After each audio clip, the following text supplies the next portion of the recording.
ख़वातीन व हज़रात, मैं हूँ एक आम शहरी और आप देख रहे हैं गुमनाम चैनल।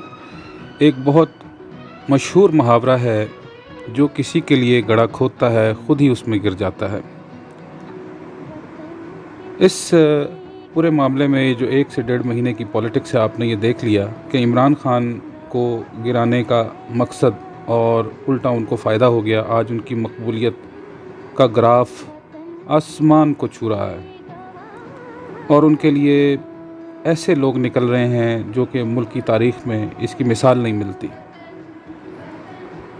दूसरी तरफ नून लीग की गिरती हुई मकबूलियत का ग्राफ नून लीग के लीडर्स के पैरों के नीचे से ज़मीन निकालने के लिए काफ़ी है। अब लोग उनके जलसों में भी उनके ख़िलाफ़ नारेबाजी करते नज़र आ रहे हैं। मरीम नवाज़ साहिबा अपने सवाबी के जलसे में कहती हैं कि पाकिस्तान वेंटिलेटर पर है, बल्कि अपनी आखिरी सांसें ले रहा है। ख्वाजा आसिफ साहब अक्टूबर में इलेक्शन की खबर देते नज़र आते हैं। हामिद मीर भी अगले 15 रोज़ में इलेक्शंस के ऐलान की पेशगोई कर रहे हैं। अंसार अब्बासी साहब 10 दिन में इलेक्शन के ऐलान की बात कर रहे हैं। सामईन इकराम, यही वजह है कि शहबाज शरीफ साहब और उनके जो टीम है, उनको नवाज़ शरीफ साहब ने लंदन में बुलाया है और वो सर जोड़ कर फ़ैसला लेने के लिए बैठ गए हैं। और एजेंडा मुबैना तौर पर यही बताया जा रहा है कि इलेक्शंस कब किए जाएं, क्योंकि हुकूमत चलाना आसान काम नहीं, ख़ास तौर पर इन हालात में जबकि मुल्क माशी तौर पर दिवालिया होने जा रहा है। नून लीग पर पीपल पार्टी के बिछाए जाल का पर्दा चाक हो चुका है। वो अब भी ये चाहते हैं कि हुकूमत अपनी कानूनी मियाद पूरी करे ताकि नून लीग जो है मुकम्मल तौर पर ख़त्म हो जाए, उनकी मकबूलियत 0/0 हो जाए और वो ज़ाहिर है कि उनकी मकबूलियत ख़त्म होने से फ़ायदा पीपल पार्टी को पहुंचता है और उनके हिस्से की सीट्स जो हैं वो पीपल पार्टी के हिस्से में आती हैं। दूसरी तरफ PMLN अगर मज़ीद हुकूमत में रहती है तो उनको बड़े फ़ैसले लेने पड़ते हैं जिनका इम्पैक्ट जो है वो आवाम के ऊपर आता है स्ट्रेट अवे, और आवाम की चीखें निकलती हैं और वो चीखें उनकी पादाश में लोग और सड़कों पे आएंगे और हालात बद से बदतर होंगे। पेट्रोल, डीज़ल और बिजली को लेकर बड़े फ़ैसले इनको करने पड़ेंगे। जो इमरान खान साहब इनके लिए बारूदी सुरंग बिछा कर गए थे, वो इनके लिए बड़ा मुश्किल है कि उसको कायम रखें, और कीमतें इन्होंने बढ़ानी हैं और बढ़ाने के बाद इनकी हालत जो है वो इनकी साख को बहुत सख्त नुकसान पहुंचने वाला है, जिसकी वजह से लोग इनसे मुतनफ़र हो जाएंगे।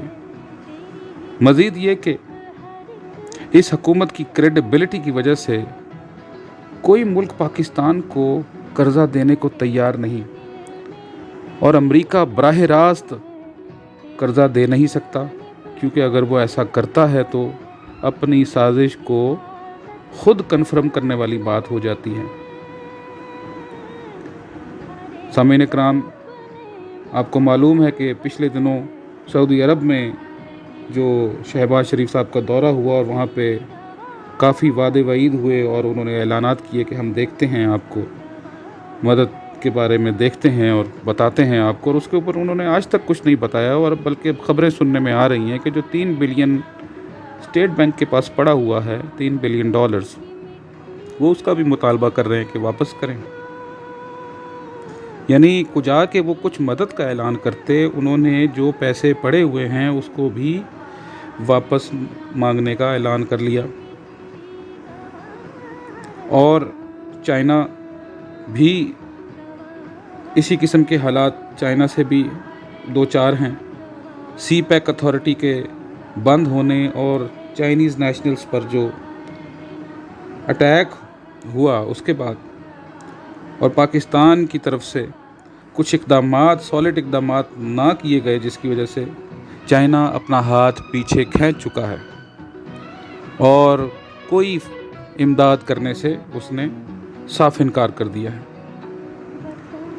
دوسری طرف ہمارا روایتی دشمن بھارت ان حالات کا خوب فائدہ اٹھا رہا ہے اور وہ خبریں چلا رہا ہے، آپ نے سوشل میڈیا پہ سنی ہوگی کہ پاکستان نے ٹریڈ جو ہے ریسٹور کرنے کی اعلان کیا ہے، جس کو ابھی حال ہی میں اس کو پھر اس کے اوپر بیان دیا گیا ہے کہ وہ ہم نے واپس لے لیا ہے، ہم نہیں کر رہے، ٹریڈ نہیں کر رہے، جبکہ عمران خان صاحب نے اپنی گورنمنٹ میں اس کو بین کیا ہوا تھا کہ جب تک اگست 2019 میں جو انہوں نے کشمیر میں جو لا پاس کیا تھا وہ جب تک ختم نہیں کریں گے تب تک ہم انڈیا سے کوئی بات نہیں کریں گے۔ ساتھ ہی ساتھ انہوں نے دریا چناب پر ڈیم بنانے کا بھی اعلان کیا ہے، جو کہ سنتاز کے معاہدے کی کھلی خلاف ورزی ہے، لیکن وہ بنائیں گے، انہوں نے پہلے بھی بنایا ہے۔ امریکہ جو ہے اس کو بھی اس چیز کی سمجھ آ گئی ہے کہ امپورٹڈ گورنمنٹ کسی لائق نہیں ہے اور یہ کسی کا کیا بھلا کر سکتی ہے، یہ تو اپنا ہی بھلا نہیں کر سکتے، اور یہی وجہ ہے کہ وہ کسی نئی حکمت عملی کو بنانے پر مجبور ہو گئے ہیں۔ سامعین کرام، ملک ہر لحاظ سے ایک بدترین بحران کا شکار ہے۔ قانون کو توڑتا دکھائی دے رہا ہے، مہنگائی کے نئے ریکارڈ بن رہے ہیں، زر مبادلہ دن بدن کم ہو رہا ہے، لوگ ہیجان کا شکار ہیں، سڑکوں پر ہیں، انہیں سمجھ نہیں آ رہا کیا کریں۔ ملک سے انویسٹرز جو ہیں غیر یقینی کی وجہ سے ملک چھوڑ کر جا رہے ہیں۔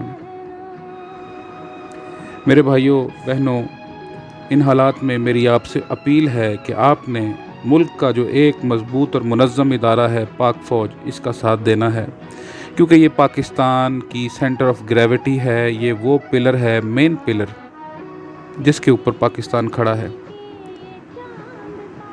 اور پاکستان کی حفاظت کی ضامن پاک فوج ہے۔ یہ پاک فوج نہ ہو تو ہم کب کے مٹ چکے ہوتے، خدا نہ خواستہ۔ اس لیے پاک فوج ہے تو ہم ہیں۔ ہمیں اس بحران سے صرف پاک فوج نکال سکتی ہے، اور میں آپ کو یقین دلاتا ہوں کہ وہ اس کام میں لگی ہوئی ہے۔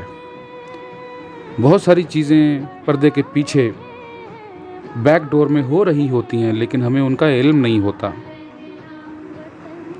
ایک سچے پاکستانی کی حیثیت سے مجھے اللہ کے بعد پاک فوج سے پوری امید ہے کہ وہ اس صورتحال سے ملک کو ضرور نکالیں گے۔ اللہ تعالیٰ ملک پاکستان کی حفاظت فرمائیں۔ سامعین کرام، اب تک کے لیے اتنا ہی، اگلی ویڈیو میں پھر ملاقات ہوتی ہے، تب تک کے لیے اللہ حافظ۔